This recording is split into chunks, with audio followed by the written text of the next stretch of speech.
There are 3 ways you can increase a car's steering angle in Assetto Corsa. None of these methods, however, will work on encrypted cars. And if you're editing an existing mod, make sure you ask the original creator for permission before sharing your edit. The first 2 methods I'll be showing are the easiest, however they have limitations. To get started, the first thing we need to do is make sure developer apps are enabled.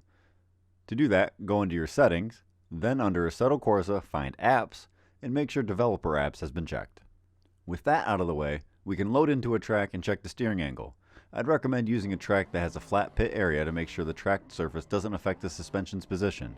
I'll be using 90 GDSP's Hapogahara drift layout, however the Kuno strip track that comes with the game will also work just fine. Once you've loaded into the game and clicked drive, move your cursor to the right hand side of the screen to show your apps list, then scroll down and find the developer apps section, then look for the suspensions app and click on it. Now in this pop-up window, if you look at the T in the 3rd row, you can see the degrees of steering your wheels are currently at. The left-hand side will be the left front tire, and the right-hand side will be the right front tire, as seen by the driver from the driver's seat. With the app open, we can now turn our steering wheel all the way to one side and see the total steering angle we have currently. Since I turned my wheel to the left, I'm going to pay attention to the left side wheel angle. This car currently has just over 34 degrees of steering at the lead wheel, and about 29 for the chase wheel at full lock. Now that we have our baseline, let's start with the first method to increase our steering angle. If your mod has a data.acd file and no data folder, you will need to unpack that first. Find your car in the Content tab, and then on the bottom of the screen, click Unpack Data. Next, go back to the main folder of the car and rename the data.acd to data.old.acd, or just delete it. With the data.acd taken care of, we can jump into the car's data folder and find car.ini. After locating car.ini, open it with Notepad, or in my case, I'll be editing with Notepad++, since I prefer that as a text editor. With car.ini open in your text editor, we need to locate the controls section. And within that section, locate the steer ratio line. You can decrease this number to increase the steering angle. So for the example here, I'm going to take the value from 14.2 down to 10. Make sure to save the file, then we can jump back into the game and check our new angle. Once in game, make sure the suspension app is open, and again, steer all the way to one direction. After the steer ratio adjustment, the car now has 54 degrees of steering angle at the lead wheel and about 43 degrees for the chase wheel at full lock. For the second method, we can follow all the same steps I just showed. However, when editing the car.ini control section, instead of decreasing the steer ratio, we could increase the linear steer rod ratio value. So I put the steer ratio back to where it started and took the linear steer rod ratio from 0.001754 to 0.00225. With that saved, let's check it in game. As you can see, the lead wheel now has 47 degrees of steering angle instead of the 34 that we started with.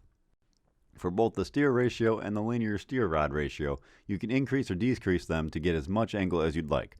But, and this is a big but, if you increase it too much, the suspension geometry will break. You can see in this clip, before I reach full lock, the suspension breaks from steering alone. That is where the limitation of these methods come in. You can only get as much steering angle as the geometry you're using allows you to have.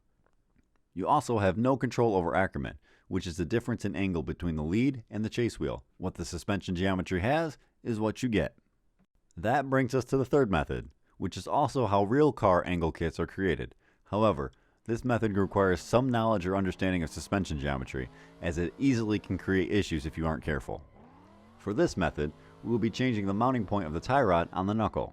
With the values we changed in the car.ini put back to the original values, what we want to do now is open up the data folder for the car and find the suspensions.ini. Open the suspensions.ini with the text editor, and we'll need to look for the front suspension section and find the line for WB tire steer. This line controls the location of your tie rod on the knuckle. This last value moves the location forward or backwards. The smaller the value is, the more your steering angle you'll get. If we open up Content Manager Showroom and check Align by Data and the suspension checkboxes, we can get an idea of what the suspension geometry looks like. Now, I will go ahead and reduce the last value for WB tire steer, and after saving the file, we can see the tie rod mounting point move closer to the center of the wheel.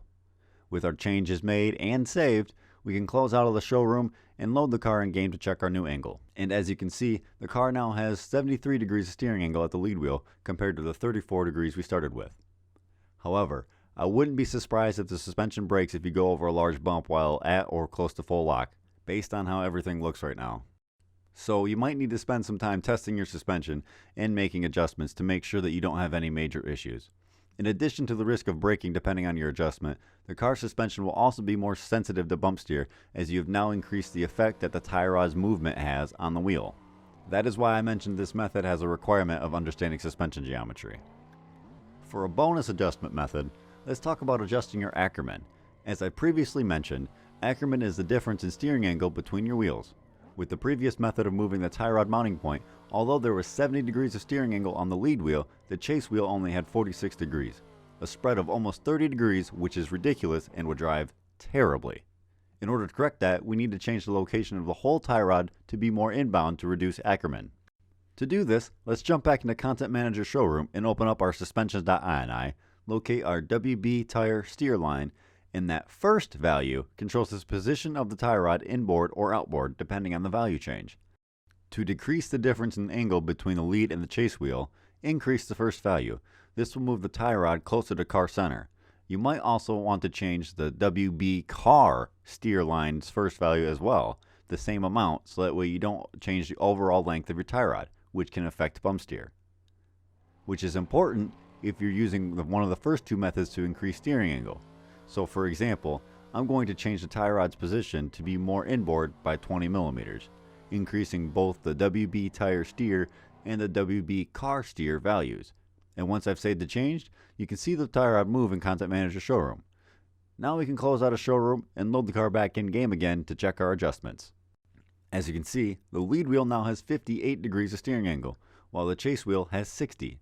This is known as reverse Ackerman, and it shows that I made too far of an adjustment. I will need to move the tie rod back outboard by a few millimeters to get a more preferred Ackerman setting.